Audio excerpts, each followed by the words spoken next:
पता चल गया कि मुझे समझ में नहीं आ रहा, तो क्या एक एक करके कंफर्म करना जरूरी है? मान लीजिए आपको पता चल गया कि मुझे यहां घाव है, तो क्या आ के सबको पूछना जरूरी है कि सर यही है ना, यही है? भाई जब आपको पता चल गया कि मुझे अंग्रेजी समझ में, तो आप छोड़ दीजिए ना। लेकिन सीबीएसई के दोस्त, भाई सीबीएसई अलग है, हम लोग स्टेट बोर्ड से थे, बोरा छाप, अभी सीबीएसई में फंस गए।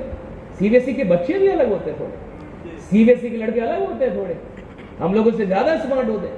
सीबीएसई के दोस्त इतने केयरिंग, हर क्लास के बाद आते थे और मुझसे पूछते थे एक एक करके, रशीद कुछ समझ में आया? तो मैं कहता था कि नहीं, तुम तो टॉपर हो। बड़ा चिढ़ाता था सब, सीबीएसई का बच्चा बड़ा चिढ़ाता है सब, बड़ा खतरनाक होता है सब। अच्छा, जब तक लड़का आया ठीक था, लड़की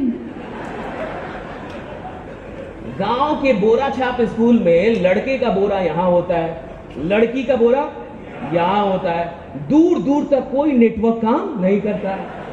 उसमें भी हम लोग मास्टर जी के चाहते वाले बच्चे थे कि मास्टर जी का कुर्सी हम लाएंगे, मास्टर जी का भूजा, मास्टर जी का लोटा, मास्टर जी का पानी। कुछ बच्चा नहीं होता जो मास्टर जी से चिपका होता है, मास्टर जी से चिपका होता है कि भाई मास्टर जी का हम ही भैया लाएंगे, हम ही कुर्सी रखेंगे, हम ही लाएंगे। हम लोग वो वाले बच्चे थे, लड़की से दूर दूर तक कोई रिश्ता नहीं था।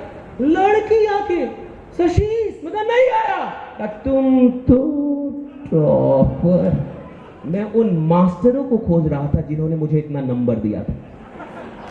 कितना बढ़िया मैं गांव में टूर्नामेंट खेल रहा था, क्रिकेटर था मैं, बहुत अच्छा क्रिकेट खेल रहा था, वॉलीबॉल खेलता था, चेस खेलता, और यहाँ जितने भी लोग हैं उनमें से 99.999% लोगों से तेज दौड़ सकता हूं मैं आज भी, जितने बच्चे, तो मैं तेज दौड़ता हूं, मैं अच्छा क्रिकेट खेलता था। तो कहां फंस गया? For 8 and 9 months I just struggled to cope up with English medium school. I cried over nights, I tried a lot, worked very hard, but I could not understand the things in English medium. 8 से 9 महीने के लिए मैंने बहुत परिश्रम किया, बहुत कोशिश की, रातों में रोया कि मुझे अंग्रेजी माध्यम में चीजें समझ में आ जाए, लेकिन समझ में नहीं ही आती थी। After 8 and 9 months, when I could finally realize that I cannot go with CBSE, one day I went to my father, surrendered before him, saying, "पापा, मुझसे नहीं होगा।"